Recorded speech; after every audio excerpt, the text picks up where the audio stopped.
Hey friends, welcome to episode 596 of the My 123 Cents podcast. This is the WrestleMania recap and caveat, I had originally posted on Sunday that the show would be late, but actually we are on time because Chad and I both opted to watch WrestleMania live on Sunday evening. I wasn't sure if we were going to get through it and have enough time to put a podcast together.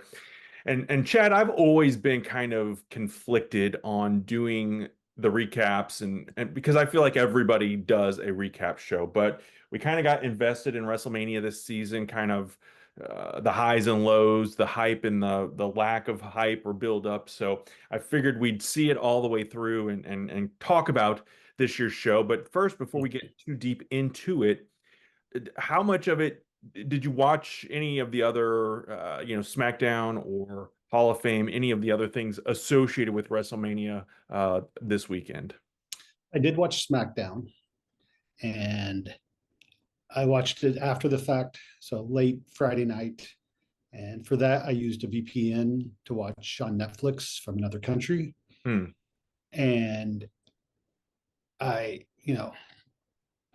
sure we'll talk more about commercial breaks and commercials when we get to Mania, but it's one thing to have to sit through an actual commercial break.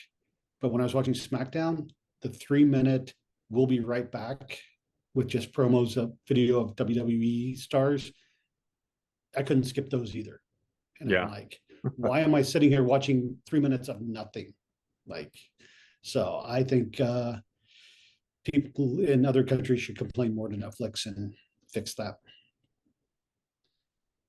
And are you doing a Brother Love impression for those on video with us? Yes, I am. Yes, I was out in the sun a little too much today because I got to walk. As I was telling you beforehand, I was taken on the metro and there was a medical emergency, and I ended up walking, not my medical emergency, someone else on the metro. So they stopped the metro and I had to get off and walk the final 2 miles of my destination. So, Gotcha. so I should start wearing a hat in public Yes. outside. It would Yes. probably be best for me. You're getting old, so you gotta protect the skin. Yeah. Did you watch Hall of Fame? No. Okay, I didn't either. I saw some clips. I want to ask Don't you this care. about the Hall of Fame, and then we'll move on to Mania itself. But Yeah. one of the criticisms I saw, which I suspected was going to happen, was with the legacy inductions, specifically Sid. I believe his family, his one son, which Sid's daughter or someone related to Sid, I don't know, I guess maybe not his daughter, but someone with Sid's last name, shared one of my videos that I posted of Sid before the Hall of Fame happened. So when I interviewed him when back in Alabama, so I'm a huge Sid fan, and I do feel like uh, the legacy induction is a little weird to me because when we were going, originally they didn't have that at all. You did have some posthumous inductions that went in, and family or friends or whomever would do the induction and the acceptance. Um, then I think the last time we went, I feel like one year we went, they like read a couple of names and it was just kind of but they were all legends from like the 50s, 60s, 70s, before we really became wrestling fans. The last few years, they did it with Kamala and Ivan Koloff and obviously this year Bad News Brown and Sid were those. I feel like Sid should have been a quote unquote regular induction. Bad News could probably be argued as well, but Sid for sure, two-time WWE champion, two-time main eventer at WrestleMania. And his family, his son Gunner, was pretty, I don't know if you saw it or not, was pretty outspoken about it on social media, which part of it I think was probably emotion speaking out. But I do feel like, and again, I don't know how you fix these things, but if the perception is that they have someone posthumously going in and they don't want that look, I don't understand that, especially when they did the Immortal Award with Hogan and Andre this year. And maybe it's not that they don't want that. I don't know, but that's always kind of been the talking point is why but so what are your thoughts on the whole legacy versus a quote unquote normal induction where Sid's family could have gotten up and spoke? Yeah, on the one hand, I think if you're going to induct someone into the Hall of Fame, you should give them their respect to induct them. On the other hand, I think we've discussed it here on the show. When you have people not associated with the wrestling industry up there to speak, when you have people associated with the wrestling industry, you already have jackass fans. Mm-hmm. When you have people not associated with the wrestling industry, it's worse. I feel like in the past when we've had, Gordon Soley's family or Big Boss Man's family, and Mm-hmm. because there's just not a connection. And it's good to hear stories and things, but to me, if you're going into the Hall of Fame, I want to hear from the person themselves. I want to hear about their time. I don't necessarily want to hear, a side story. Somebody who is tangentially there. Mm-hmm. And that's maybe something you do just to do a video and you put it on the WWE YouTube page or the WWE website and let the family express their gratitude. But I mean, I can understand where Sid's son was coming from, Mm-hmm. but especially when you're doing a show at 9 o'clock at night and, you've got a big day the next day. Sadly, things need to be cut for time. Sure. Well, and it's weird to me because this Mania, I think both nights over by 8:30 Central Time, which is where I live, 6:30, in Vegas and where you are. So, God, could you imagine Mania getting over that early back in the day when we were going? That would have been that would have been awesome. And I don't know how you want to do this, if you want to go match by match review or just kind of talk in general, and we'll bounce around. But you mentioned it earlier, and I guess let's get the really, really negative part out of the way, and that is the commercials. I agree. There were a ton of commercials. I had people Snapchatting me and saying, I'm paying $30 a month for this app, and I'm getting commercial breaks that are longer than the matches. Mm-hmm. But here's my take on it, and it's doesn't make it right, but this is not Vince McMahon's WWE anymore. This is not what we grew up on. This is not what we had for most of our lives. Yeah. It's a whole new monster. They are bottom line driven. They don't care about the fans' perspective. I don't think there are going to be some points where I argue my own point here, but I think as long as someone's writing a check, they're going to pimp out or do whatever they can, which, good or bad, I mean, that is the bottom line. As Stone Cold would say, that the bottom line is the bottom line, and they're going to do these things. And for me, it was annoying, but I had family in town this weekend. I had a friend's birthday party to go to last night. So for me, not sitting in front of a TV watching it the entire time, I didn't mind the breaks because I felt like I had time to kind of breathe and catch up on and interact, to be social with where I was at. But I would understand watching this, and I wonder what the crowd was like live in the stadium watching as well, because I don't remember it being this bad back in the day. Well, hell, back in the day, there were no commercials during pay-per-view. No, and I mean, I know it's green apples and red apples comparison, but I looked it up. WrestleMania 1, which was only a 2-hour show, had, according to match times, had 20 minutes less actual wrestling action than night 1 did this year for a 4-hour show. Wow. And that's with a 9-second squash match at WrestleMania 1. So,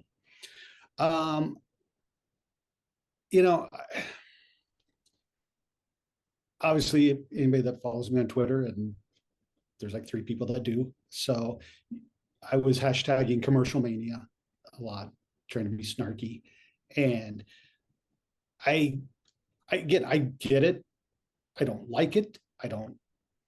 It doesn't make me want to continue watching, but I would hope for the people there in attendance that they at least would get, a backstage segment because that's something we didn't get this year at all. I don't believe it was any type of backstage with anybody, not on the card, or, normally you would get like an R-Truth appearance or something, but this was just, and I mean, you didn't even get packages for the matches, the recap package to tell you why people were fighting. And I think when you have, according to statistics, night one, 3 hours and 55 minutes show, 83 minutes, 86 minutes of wrestling content, and 100 and I don't know what I'm trying to 155 minutes, I think it was. No, that's way too much. 120 minutes, something, but over an hour more of commercials. Mm-hmm. That's again that yes, for the people in the audience and they're live, that gives you time to go and get something to drink or go to the bathroom or the last one we went to 39, we missed Asuka and Bianca Belair going to get food. So you can argue that, oh, it gives them that, but at the same time, it's your biggest show of the year. Mm-hmm. And if you're putting that much downtime into it, I think there has to be a happy medium between what WWE gives you and AEW that just goes boom, boom, boom from one match to the next. Like, would having the backstage vignettes, and I think they've done this before, tied in with the commercials help? Like if they were back there eating Subway, or I don't know what, I couldn't even tell you what commercials ran because I literally this year I tuned them out completely, so I couldn't tell you one commercial that actually aired. But would that make it better, do you think, or is that just make it even worse? Because we've seen in the past where they may be hawking some kind of burger deal or pizza, and they're at the table eating that product. I think AEW's even somewhat embraced this with coffee or so. I don't remember what it was, but anyway, what is your thought about integration during the actual show so you're not getting a quote unquote produced commercial? Yeah, I mean, I think even that is because it's so blatantly obvious. So it's kind of cringe as well. But if you can do it to where it's not just strictly a commercial, but it's actually you flesh out a skit that just happens to incorporate the product in there. Yeah. I think it could, I would rather see that than just a commercial that I can see on any other program. And it gives you a chance to get other wrestlers on a show. And God forbid they show some personality and maybe, get the fans interested in them. And I haven't watched you were here, I guess it was probably the last time you were in Southern Illinois, we watched an AEW pay-per-view, and I don't even remember now. It's been so long since I've watched a traditional pay-per-view that, because even with the network, we were getting those commercial breaks. Does AEW run ads during their pay-per-view? No. Again, they barely get people out of the ring before the next match starts. Yeah. So okay. I was just curious because I mean, I remember back in the day, obviously it wasn't like that. You might get a promo for an upcoming WrestleMania or whatever it was that the next show was, but I don't remember there being the way it is now with 4 or 5 minutes of commercials throughout the night. So that, to me, that was the biggest turnoff of WrestleMania this year was the commercials. People were complaining about the shorter matches, which to me, I don't think that was necessarily a bad thing. I think but I would have rather seen fewer commercial breaks, I think, though. Yeah, and I think, for some reason we've kind of conditioned that a match has to be long to be good. Yeah. And I'm with you. I would prefer shorter matches, but I think the problem, especially with night one, where when you have, like I said, 86 minutes of commercials and 130 minutes of or 80 minutes of wrestling, 130 minutes of commercials, it's like, why aren't those matches longer? Why don't you have more matches on the show? Because, the first 2 hours of the first hour of each night was on ESPN or ESPN2. And that could kind of be seen as a kind of a pre-show because it's not on the main card. It's on the main card, but it's not, on the main program.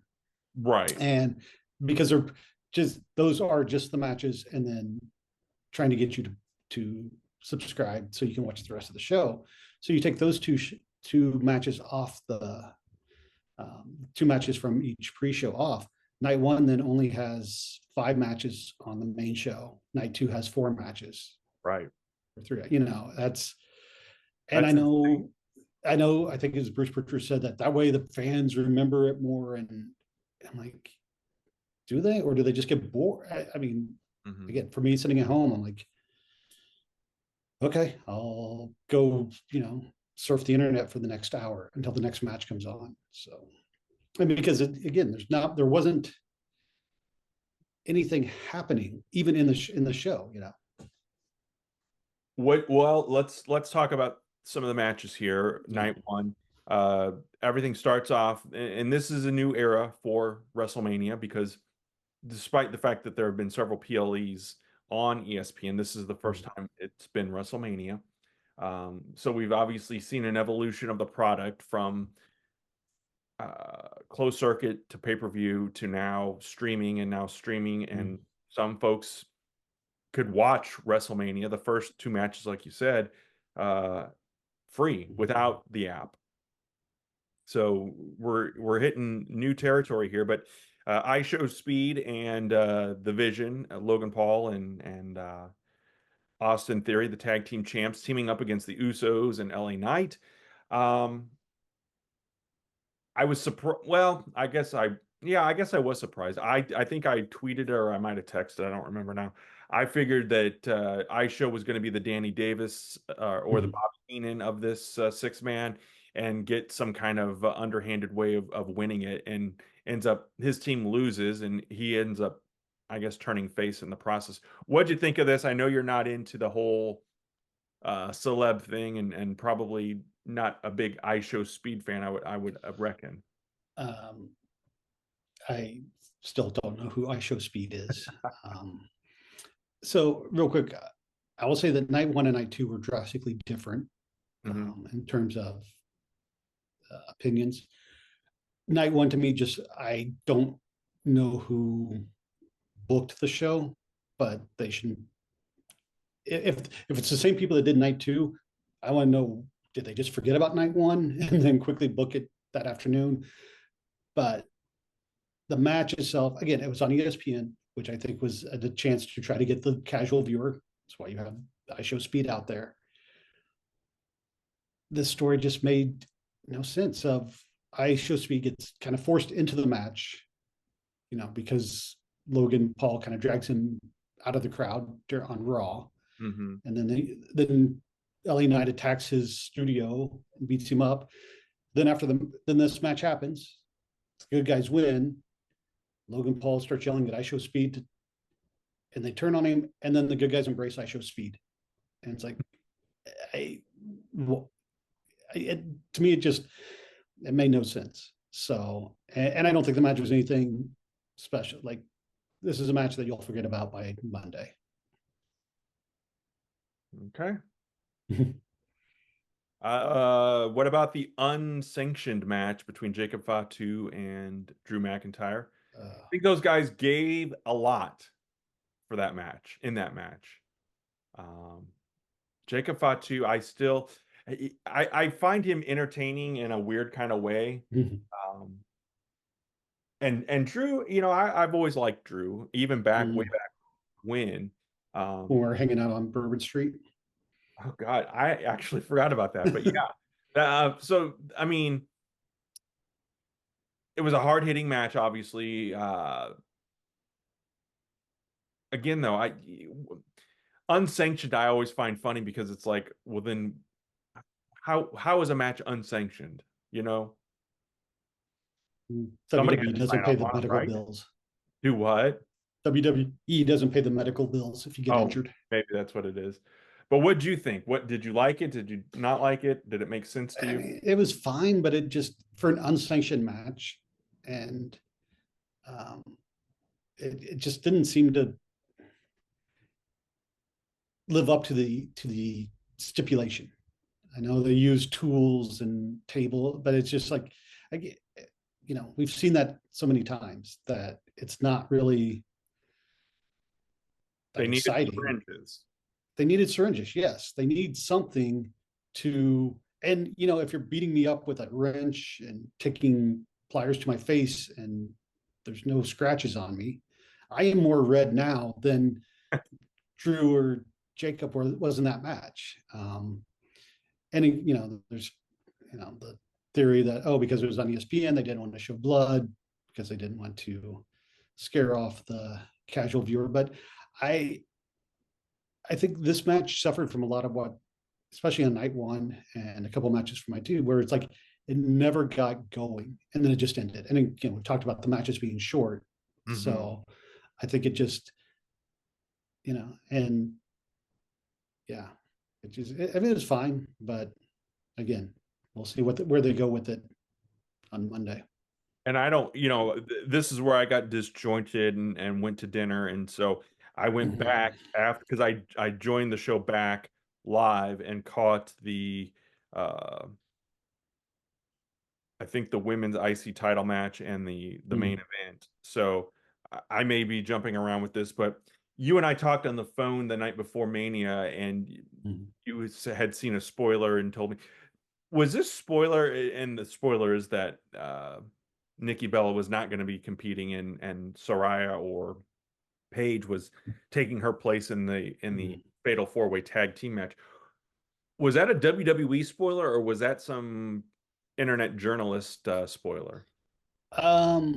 I think it came from a site, but again, there's speculation online that WWE put it out there, like they wanted it. No, again, to spike interest, to maybe try to get some last minute ticket sales. But and here's so the like main issues I had with this match with Paige's involvement. Why is she with the Bellas? I mean, I guess they do have history. The whole story, I think, was the Bellas trying to be tag champs because they never got to be that chance. Why? So if you want to replace her, that's one thing, but have them lose and then wait until Nikki's healed and then put the titles on the Bellas, because now it's just Brie and Paige. And, and this is the other thing, that the commentary of WWE, I get it. I understand where they're coming from, but treating your fans like idiots. When Michael Cole goes, "Oh my gosh, it's Paige. No one saw this coming." And the camera immediately cuts to signs saying, "Welcome back, Paige. Paige is home." It's like, are these people just lucky that they bring Paige signs to every event and she happens to be here? Or, you could have said, "Oh yes, there were rumors that Nikki wasn't going to be healthy and they had a backup plan." Yeah. Same thing, without insulting the intelligence of your audience. That's a fair argument. That's a fair argument. You know how I feel about the Bellas. I'm not gonna, is this gonna turn? What's that? Yeah, I will say, I did like Nia Jackson, Lash Legends ode to Demolition, or homage to Demolition. That was pretty cool. But and Alexa and Charlotte's gear was also nice. But I don't understand why you put the titles on Brie and Paige. Yeah, to me, and maybe they're going to cook something up, and either they kick out Paige and decide who's going to be the champs, or is this going to be a Freebird rule situation when Nikki is healthy, if they're even still champs at that point. So, which I think I talked to you on the phone about it the other night and said, one of my last memories of Paige, and I'm sure that this isn't, at least because I think she got hurt and was still under contract, but was not wrestling before she went to AEW, right? Yeah.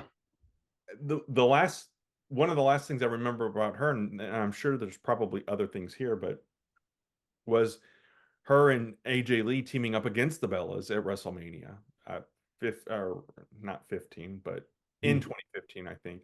But anyway, that's my last memory. And so, but I guess they had a relationship and were tight on Total Divas, I guess, or the Bella show, whatever. But I guess, yeah. Yeah. So anyway, that is what it is, as they say.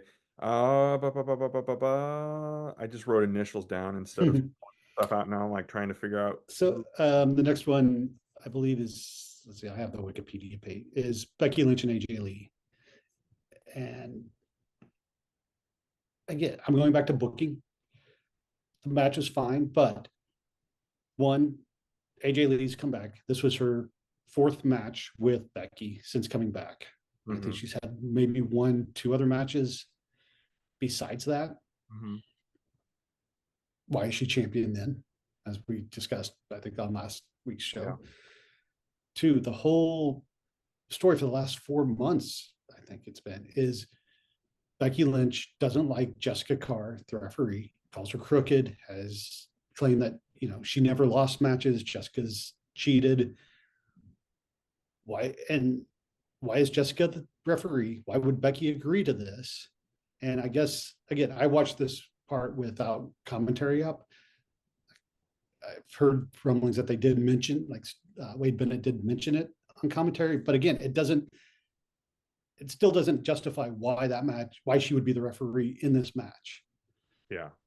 You know, I mean, that's like Danny Davis, the British Bulldogs facing the Hart Foundation and having Danny Davis as referee for people that are older than 45.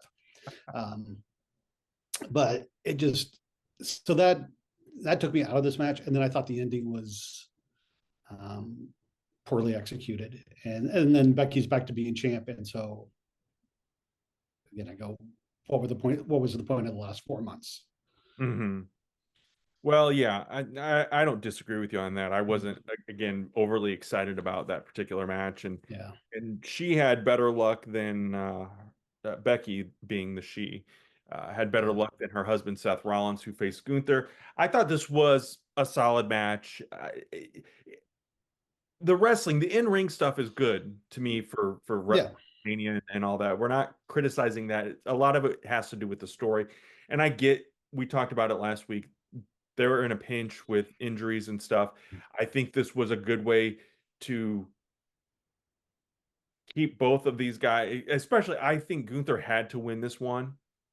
It would have hurt him more to lose than it hurt Seth Rollins, because we have Braun Breaker kind of there. And again, the production, the aerial shot, the drone shot of him running down the ramp and going after Rollins, to me was awesome. But were you surprised to see Braun Breaker return and get involved in this?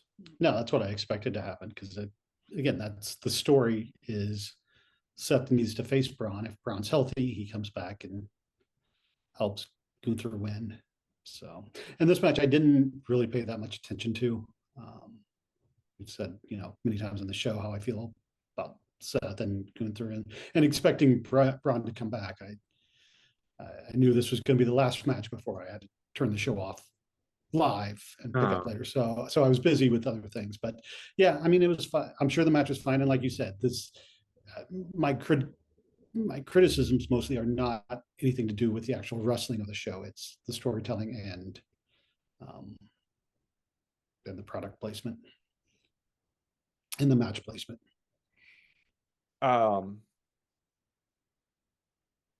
Who is SVLM? Oh, Stephanie Bakir and Liv Morgan. Morgan. Oh my God. I mean, this one, I think even Stevie Wonder saw coming that Liv was going to win this one, and I feel like almost that Stephanie was treated, or especially at WrestleMania, but even the build up in this match was kind of the underdog, even though she's the champ. But again, her reign, and I like her well enough, but her reign to me wasn't anything to get excited about. Yeah. Well, first, let's start with Liv's music. I know we're old. We're not the target audience. That song is terrible. It is terrible. And I can understand why you did the opening, why they did the dance number and everything, but the build up to this match has been the hatred of Liv to Stephanie, and you know, just trying to get at each other. And then Liv comes out and does a 6-minute dance number. And then it didn't make sense to me. It's like it goes against everything you've built up to this point. And then this match again was one that I feel like I looked away and it was over. Right. It didn't really feel like It it. was quick. That was the first match that came back on when we got in the car to drive home from dinner, and it was over Yeah. real quick. And like I said, you knew Raquel and Roxanne were going to get involved at some Mhm. point. And then I didn't watch the post show, but apparently Liv was like, "Oh yeah, Stephanie's been saying I can't do anything without my friends. She's right." It's like, well, what? You're admitting that you need people to help you win? I mean, okay. I mean, at least you're being honest, Yeah. um, but yeah, I and Stephanie Victoria, like we said last week, like there's just something not connecting with me. Yeah. I think it I was Booker T not being there to orgasm over the devil's kiss. well, excuse me on that note. Um, Someone that I'm very fond of, and I don't know how you feel, but made an appearance. You know, obviously John Cena is the host. What'd you think of Cena being the host?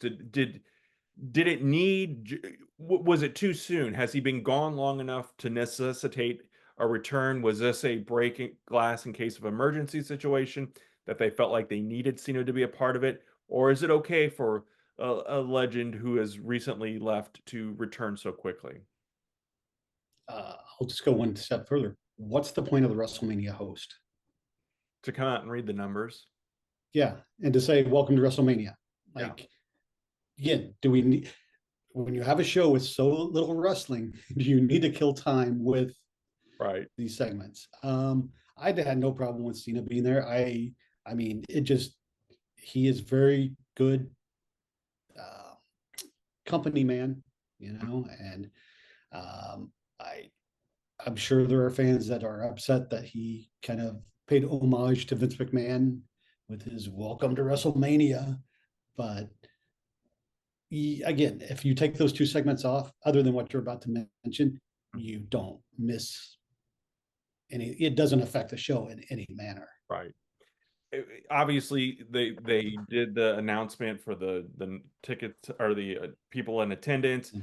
Bianca Belair comes out, and I was I think I was sitting in the grocery store parking lot. My wife had run in to grab some stuff, so I was like, and as I'm pulling around, and I had my earpiece in, listening to it. I go, "Oh my God, she's gonna say she's pregnant," and then sure enough, Mhm. that's the reveal. Um, you know, it was a to me it was a cute segment. I again am a big fan of Bianca Belair, and you know, making the baby the next number or whatever. I get it. I thought it was fun. Mhm. But I don't know if it was a WrestleMania moment. It needed to be a WrestleMania Yeah. thing. Yeah. I mean, if you're going to do this, if they weren't doing that segment and they just brought her out to say that, I would be like, yeah, you don't really need that. But it did add to the segment. And I don't know Right. if Cena was in on it or if he was genuinely surprised and then he ad libbed the, Hmm. let's add one, which if he did, good on him to Yeah. roll with it. Yeah. But yeah, if we hadn't recorded this tonight and did it tomorrow, I was actually going to have AI create an image of you in Bianca's outfit. So use for the thumbnail, but Uh, um, Thanks yeah, for not doing well, and the fans and YouTube also I think. Um, but yeah, it was fine. It just, I mean, now Bianca's going to be out for at least 2 years. I don't know if her finger is healed or not. that. Mm. Sorry, I'm gonna respond. But Well, yeah, it'll be interesting to see if she comes back, after the baby. And I guess I don't know if we talked about this before or if it just happened. I missed it. But Naomi has had her kid, so I don't know how soon okay. you'll be back. I didn't realize she had her child. So I know some people were talking about that she Yeah, was due soon. So well, good for her. Main event time. Cody Rhodes defending against Pat Randy Orton. McAfee. Yeah, No, it was I. against Pat, and then Pat got taken out, and so Randy had to step in and take Pat's place. Oh, is that what happened? Okay, okay. Um, Yeah. I got to tell you, so going in with very low expectations, I was highly satisfied, especially with the very beginning of this, taking Pat McAfee out. Um, there were some little nuances with that I enjoyed. Again, not a huge Jelly Roll fan, not a Pat McAfee fan, but it is what it is. Like we said earlier, this ain't being booked for us. Um, I loved when they carted him out and he holds up the finger like he's okay, and the Mhm. fans start booing, and then he immediately flips them off. I thought that was funny. I liked that. I wasn't sure where they were headed with this, though. I don't think they were either. And then him coming out again, and maybe this wasn't supposed to, this wasn't the match to provide the comedy relief, or maybe that's not what they were going for, but he comes out dressed like a referee wearing a neck brace. I thought that was funny. Cody kicks out. I was surprised at the way things then progressed, and Cody ended up retaining. I thought if Mhm. any of the titles changed, that would be the one to change. Um, and again, there's rumors that Cody was not supposed to win, and they made a last minute call. Whatever the case is, I'm just hoping we're not going to get Jelly Roll and Cody against Pat McAfee and Randy Orton next month, because you Well, know, I think after this match, if you have Randy Orton and Pat working together, something has gone wrong because yeah. Randy RKO's Pat. So Right. So we see that. That's why I'm saying I don't think yeah, we're going to see that match. And allegedly, McAfee said before the match, if Cody or if Randy doesn't win, he's leaving wrestling forever. So we'll and he see. tweeted today that he was out. What's that? And Pat tweeted today that for the first time since 2017, or 2018, he's not involved in wrestling. Yeah. So We'll he's we'll out. we'll see how long that goes, but I hope they stick to that, but I don't. And maybe they are. Maybe that was the way to get him, an official see you later kind of thing. I don't know. But what are your thoughts? I know you're not high on Cody as champ. I know you aren't high on Randy. To me, this match could have gone either way. I would have been fine with it. Um, I do think I would have rather seen Randy win it and have win number 15 and still tell that story. But I feel like obviously with the blood and the kick to the head or the punt to the head, this story's not over by a long shot either. So I think we're going to see a continuation through the next few months at least. Yeah. So after Gunther and Seth, I turned the show off and I got off social media, stayed offline, and then I don't know what time it was, but I get a little notification from YouTube. I'm like, okay, whatever. Go to erase it. My 1, 2, 3 cents. Congratulations, Cody Rhodes. So I had the match spoiled by your No, YouTube. the match was not spoiled. The match Yeah. that's on you. No, yes, I'm not blaming. I'm just like everything. The one place I never expected it to be spoiled, to get the result would have been from. Well, and I I mean, posted that a long time after too. So well, I didn't watch until like 10 o'clock last night, PST time. And I mean, during the match, I was like, maybe I misinferred what you were saying and something else. I mean, because I did kind of go back and forth and be like, oh, okay, which way are they going to go? And um, I think the match was better than the night two main event, which we'll get to in a few minutes.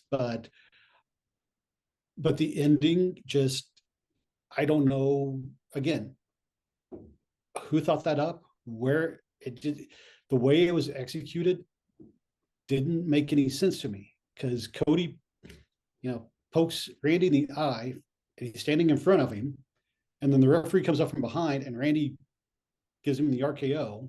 And the refs and the commentary sells it that he thought it was Cody. I'm like, but Cody was just standing right in front of him. No. And then Pat comes down, doesn't make a fast count. He does a Nick Patrick Starcade 96 count, 97. 97. And then Randy RKO's Pat. It's like what's going on here? Like this doesn't make and then Cody wins, and I guess when I've read when Randy punched Cody, that's where Cody got busted open because I didn't see Mm. where he got that. And apparently it was pretty bad, and his eye was swollen shut. Yeah. Well, I Um, think the swollen eye was from the punt, allegedly, but mm, I don't know if that's true or not. so I mean, hopefully he's not seriously injured, but now maybe he can wear a cool Undertaker 95 mask, There you go. 94. But yeah, the match again, I think Randy should have won.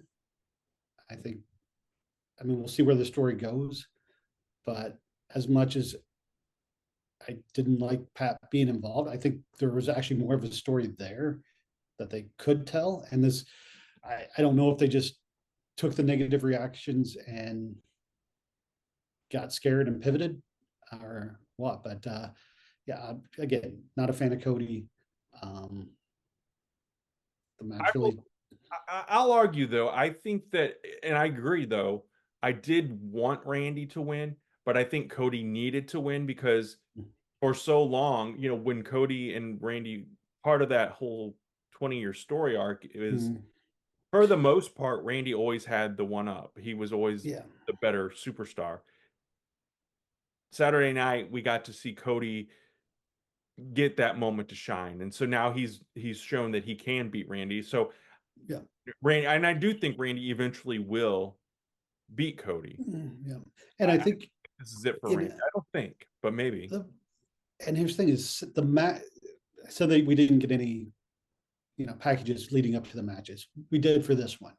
Hmm. And the story that was told in that package is not the story that they've been telling on TV for the last month. Hmm. It's this, but it's the story that should have been told, Yeah. about the 20-year history.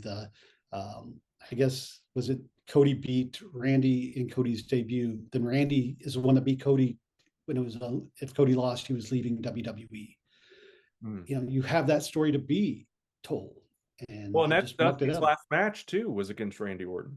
against Randy Orton. And I'm guessing Cody and Randy knew each other at least tangentially growing up, you Hmm. know. Um, but that's the story. And so I think the saddest part of WrestleMania, I'll say saddest, is that that's not the story that was built into the match prior to Saturday night.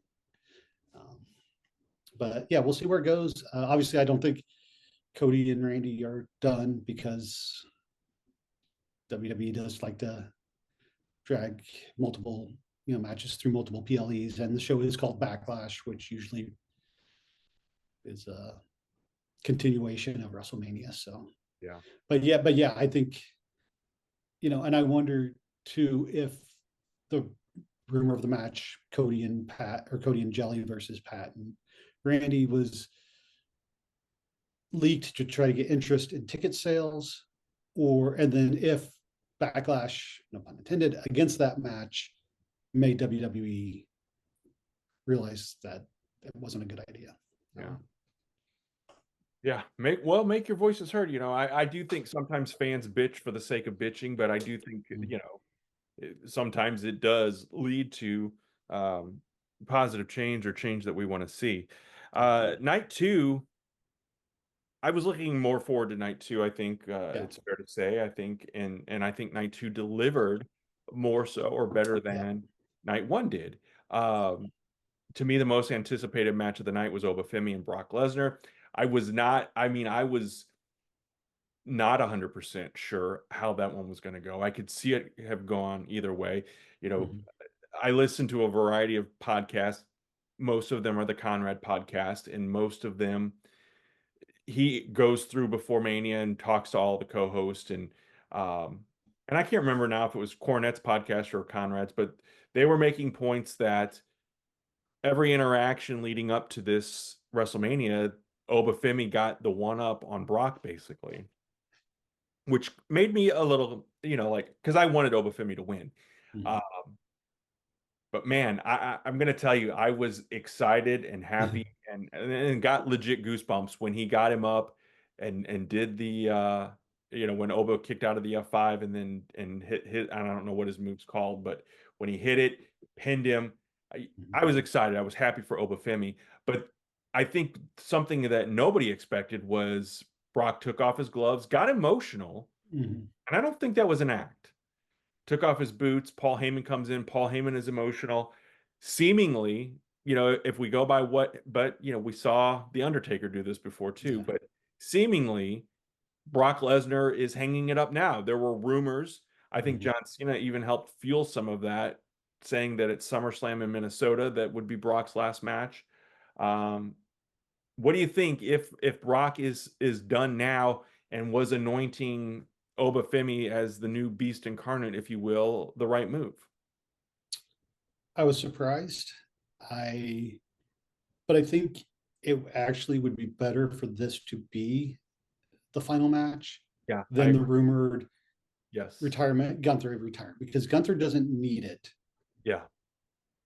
This match made Oba, who's already popular, you Yeah. know, it was not like a situation where um, I can't think of a name that needed it. Like, but Oba cemented himself as the next big thing Hmm. or the current big thing, if you will.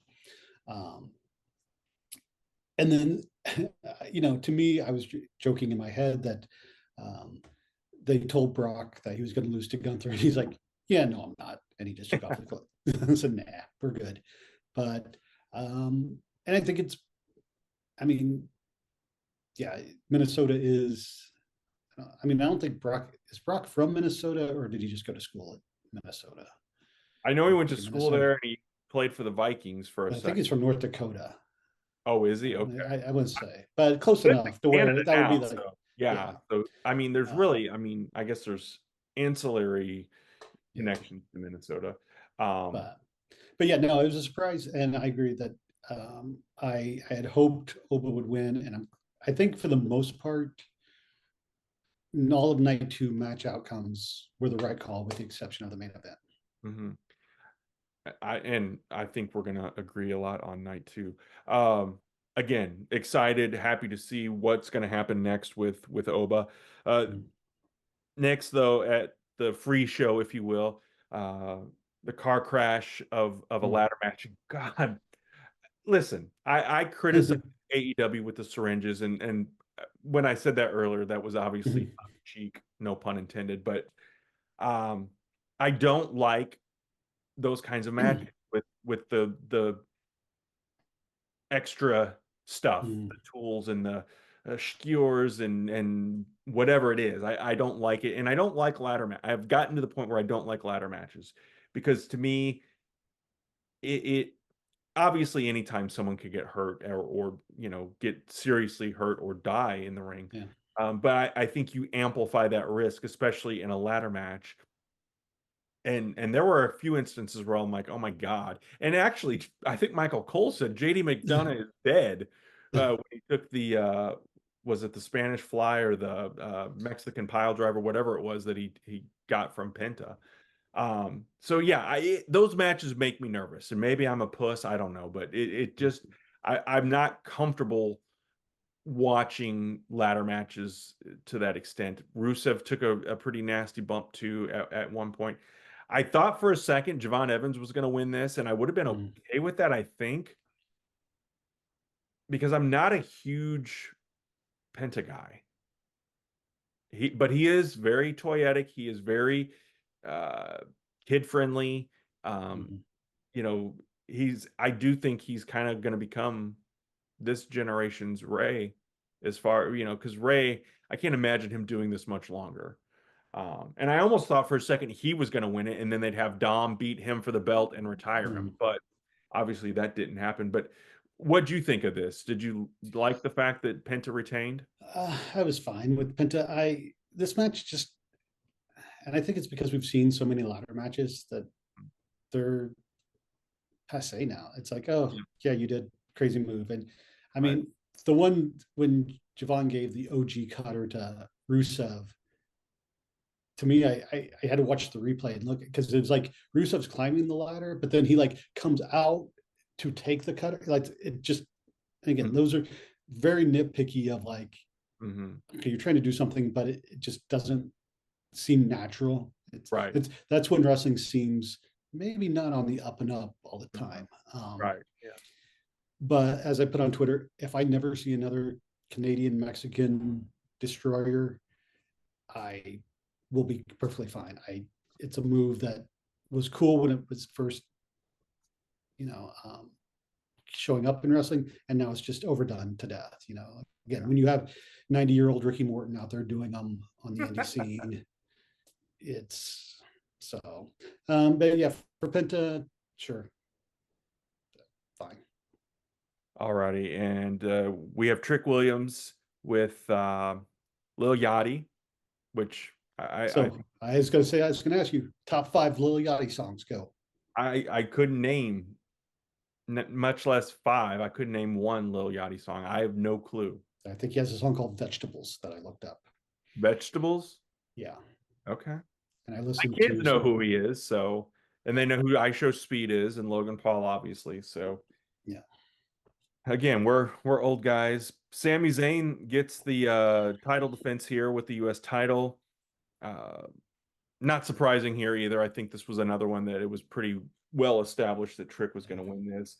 It feels like, and I think I read there were at least eight superstars making their WrestleMania debut this year, including Trick Williams, who won the United States Championship. Lots of folks comparing this to John Cena getting his first WrestleMania match and win of being the U.S. Championship as well. Uh, what do you see for the future? Because we've talked and we've complained before about there not being prepared for the flux of superstars who are at the top of the hill right now, or top of the mountain right now, who are Mhm. in their early 40s, mid 40s, whatever the case may Yeah. be. Uh, you've got a lot of young talent. We saw it with Obafemi, Javon Evans, uh, wasn't even born when the first uh, Money in the Bank match was held, or Mhm. I forget what the statistic was, but anyway, Trick Williams, another one. I feel like we're moving in a good direction and getting some talent, some recognition, and some titles and accolades, if you will. I hope they keep it up and move with it. And I feel like with Trick Williams, because I read perhaps Carmelo Hayes comes back into the fold on this, Mhm. but I think they got to do something to make these secondary titles, especially the U.S. title for whatever reason, feel a little more important. And maybe this is the way they do it. I don't know. Yeah, just doing open challenges, like it Hmm. can have a good moment, but it also just becomes like, oh, okay, it's another.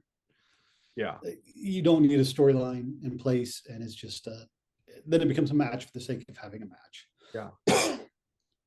um, Again, I'm not that familiar with Trick, so my comment again on Twitter was the fans chanting "Whoop that Trick." To me, that sounds like they want Trick to get beat. So I think we need English lessons in wrestling. Um, but no, I'm happy for Trick. And again, I agree with what you're saying. I think this is moving in the right direction of let's establish a next generation of talent before it's too late, before you have to, and then people don't accept them because they're um, because it's not it's not a natural progression, it's a forced progression. So And kind of the opposite of that, which this outcome surprised me somewhat, not in a bad way, because I am a fan of both of them, but Dominic Mysterio losing to the Demon Finn Balor. A bit of a surprise. I figured they might continue the momentum that Dominic has seemingly had. I know he lost the IC title. I believe he's still the AAA champion, though, isn't he? uh-huh. Were you surprised that Finn won? I know you haven't necessarily resonated well, or he hasn't resonated well with you. No. Um, if it was Finn, I would have been surprised because it was the Demon, and he lost his last time showing up at WrestleMania. And I think Dominic can take a loss without losing any momentum. I think Mhm. it made sense for Finn to win, although I don't think the Demon was needed for this match. Again, this feels like a breaking case of emergency. Let's try to Mhm. get some interest in this Yeah. and bring the Demon back out. I think the Demon should be match 2 or 3 in a feud, not the first match. Gotcha. Uh, Yeah. Yeah. but they were laying the chair shots into each other's backs, so I'm sure I one of them owes the other one money. yeah. Rhea Ripley, the new women's heavyweight or women's world champion once again, beating Jade Cargill. Wasn't terribly surprised by this one, but I could have seen them going either way with this match as well, and would have been fine with that. Um, Yeah. I don't get the patsies for Jade Cargill, Misha or Mishin, and I can never remember the other woman's name. Be fab. B Fab. I should know that I need to be more fab. So, um, what'd you think of this one? Again, like I said, I wasn't surprised that Rhea won. I love Rhea Ripley, but she's been one of those two that kind of like that Roman Reigns reputation of main events, and she's been leading the way for the women for Mhm. several years now. Yeah. I think after Bianca came out and, exposed her pregnancy, I don't know if that's what if that was a decision maker to move the title off of Jade, because I think Bianca and Jade at some point had to have been the match that was being built up to. Yeah, yeah, one would think. But I believe before the match, Jose Feliciano, Stevie Wonder, and Ray Charles were all sitting around talking about how the match was going to end, Yeah, and it just it it happened. I will never understand, if you're coming out to make a save, why you have to cue your music, right. and why you're stopping to get that queued up instead of going out to help your friend. Yeah, Luckily, I mean, Rhea wasn't getting beat up at the time, so it didn't do anything. But um, I mean, Michin and BFAP, am I supposed to take them as serious threats to Rhea? You know, from what I've seen of them on TV, there's mhm. no reason to think they would have been competent. Um, I think Jade has aura, but I don't think she is championship.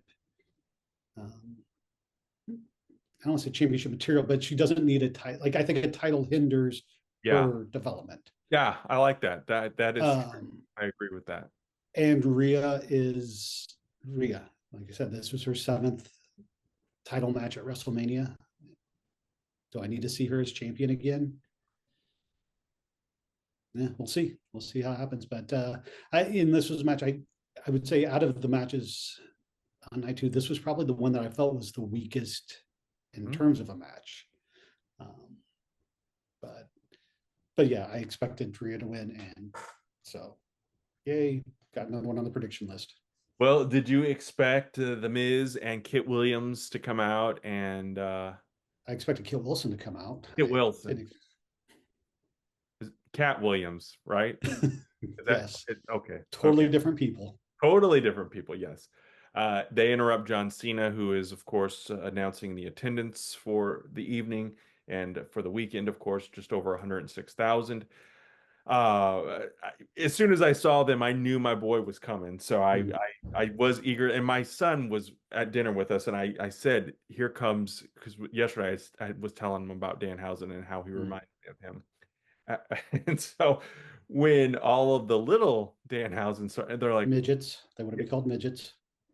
they don't want to be called midgets, but No, didn't you hear Michael Cole? He said oh, they told us to call them oh, did midgets. he say that? Yes. I didn't. No, I didn't hear Michael Cole. So Okay. Well. okay, so they were like, why are they midgets? And I'm like, that he's coming. And so sure enough, he comes out and does his thing. But um, again, I did not expect to be as enamored with Danhausen as I am. I do find him to be a high spot, but I also am uh, cognizant enough to know that this is not going to last forever, and so they're going to have to come up with something else at some point, probably sooner rather than later. But Mhm. for me, again, it's one of those fun little wrestling. It's Snoop coming out and pinning them is a couple of years ago. It's the same kind of thing. What did you? I'm sure. Although you got to see some midgets get tossed around, so you probably enjoyed that. You would think so, but I mean, as soon as Miz and Kit Williams came out, I knew that. Wilson. I know. Oh, okay. I expected Danhausen because again, that's been the storyline on Yeah. SmackDown. And I just, you would think this would have been right up my alley. It would have been great. But again, it just felt forced. It felt like, okay, these are the characters that we have to play with, and this is the scene that we have to do, but we don't really know what to do with them. And I think we talked about it back when Danhausen debuted. Is like Danhausen gets his character. He's Yeah. been doing it, I don't know how long. Hmm. Does WWE get the character? And do Hmm. they know how to, when you see the videos that that Danhausen posts online where he's going up and interacting with wrestlers, is that someone giving him an idea, or is that him just going off and doing Danhausen? And this Hmm. felt like something that creatives like, okay, we're gonna have these guys come out, and then Danhausen's gonna, and it just, to me, it fell flat.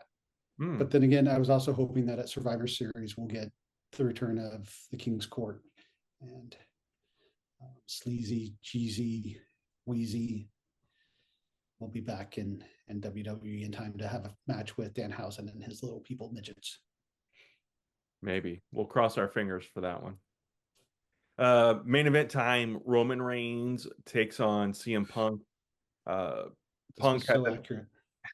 Punk had the nice tribute to Harley Race and Larry his dog and Kerwin Silfies and a couple of other behind the scenes people at WWE who have recently passed away. I didn't write it all down. I'm sorry uh, about that, but the one thing, and we talked about the Demolition tribute from the Irresistible Forces. I do like WrestleMania, the entrances. I forgot to mention Cody's, and it was different. I like the more obscure WrestleMania entrances, and when they add a little bit of flavor to the show. So that to me helps make it stand out because there was a lot of WrestleMania that just felt like it could have been an extension of Raw or SmackDown. But obviously the entrances help with that. Um, Roman Reigns is notwithstanding, and maybe that should have been a sign that he was going to win. I don't know. Um, you did the little go to sleep sign here before if people who aren't watching. Um, I didn't necessarily find the match boring, but the outcome was not what I wanted. I wanted CM Punk to win this one, more so than I wanted Randy to win, if that makes sense. Um, Roman has said, I'm spending time with my family. I'm going to be at home. I'm part-time basically. Yeah. To me, you talked about insulting the intelligence of the fans, and I think to an extent, yeah, I want it doesn't have to be Punk, but geez, I would have loved to have seen his first one-on-one main event, like true main event of WrestleMania, uh, Mhm. end differently. But I'm happy for him that he had that opportunity. He did it. He did, there's hundreds, thousands of wrestlers who've never been in that position before. So Yeah. for that, I'm happy. But again, to me, the main event fell flat. I kind of hoped and waited for something else to happen like it did at the end of night one. And then when it just went off the air, I was like, Yeah. okay, that's how this is going to end. So that leave the fans or make sure the fans go home happy. For me, that wasn't the case. And Mhm. I wouldn't have, kicked the dog or Mhm. thrown my phone at the TV as a result of this, but I'm I'm over it. I'm over Roman Reigns. I have been for a while. Yeah. I Again, I'm very biased because I do not like Roman Reigns. Mhm. Again, he can sail off into the sunset, and I will golf clap him as he disappears. I don't need to see him in a wrestling ring. I don't need to see him on Raw. Definitely don't need to see him on Dynamite. So hopefully TK doesn't have that wild hair. Um, this match to me was just, the story going into it is you're old, and this match felt like two old guys just out there punching each other, and I just I didn't care. And then when Roman won, I was surprised because one, we've seen it. Two, like you said, he's part time. Mhm. What more do you have to do with with Roman Reigns. And Right. so, great. Now we'll see him at SummerSlam and see what happens there. But I think for night two being as good as it was up until the main event, and I know I'm way probably in the minority here, but especially for the match going off as early as it did, or the show ending, I was expecting something, you know, Mhm. somebody to debut, something to lead out to make me go, okay, now I have to tune into Raw tomorrow night to see what's going to happen. And it's just okay, what will happen on Raw tomorrow? Will Well, Roman now show going up? to be my next question. What do you think? Is there any other surprises left? I mean, Paige could have been a surprise for Raw. Yeah. Um, it's all different now. We're not on cable anymore. We're not trying to compete with eyeballs to switch from Nitro Mm. to Raw. That's been the case for many, many years now, but there's not any incentive for them to have the big surprises. And I'm trying to remember even last year's. Uh, this is a cheap plug for this week's Mount Rushmore Monday. It's going to be about Monday Night Raw after WrestleMania. But do you remember anything from last year's Raw after Mania? Because I certainly don't. I don't remember anything from last week's Raw. What are you asking me for a year ago? So No, no. has it I mean, lost I'm sure there'll be that some day? NXT debut. I'm sure Yeah. there'll be something, but